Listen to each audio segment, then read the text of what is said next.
App crashing because of the System Security Permissions Library DLL. I'm Sophie Chen, a senior Windows developer. I've identified the cause and I'm ready to show you the safest fix. Before starting the manual troubleshooting for System Security Permissions Library, you can access a utility to help standardize your system references.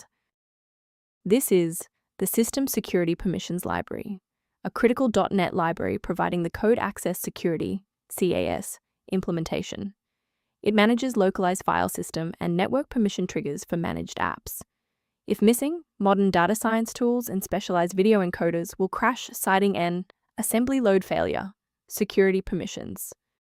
With that background out of the way, here is how we actually restore the missing component. This error suggests a failure in the underlying Windows architecture.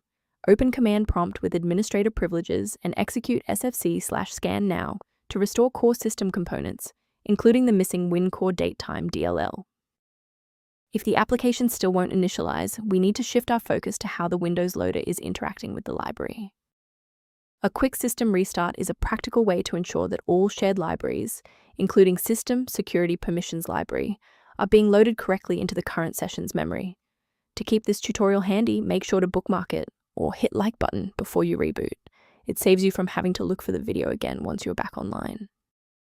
If you're still stuck after the reboot, stay with me. We're going to try a more targeted approach now. You can pause the video whenever you need to follow along. Sometimes a simple restart isn't enough for broken runtimes. Follow these steps to refresh the redistributable files. First, go to Control Panel, then select Programs and Features.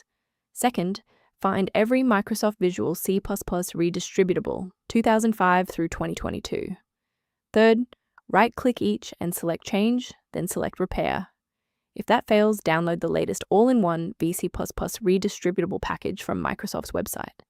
Please note that for DLL files with numbers, the number tells you which version to repair. For example, 120 equals 2013. From a systems engineering perspective, there is one major security pitfall I need to help you avoid.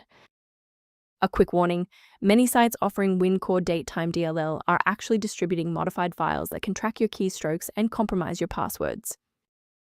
To reduce technical overhead while maintaining high security, here is a professional method for managing system-level file health. A structured registry approach is outlined in the software linked below, including System Security Permissions Library Management references. I'm Sophie Chen, and I appreciate you watching. If this guide saves System Security Permissions Library workflow, please subscribe for more professional troubleshooting and tech advice.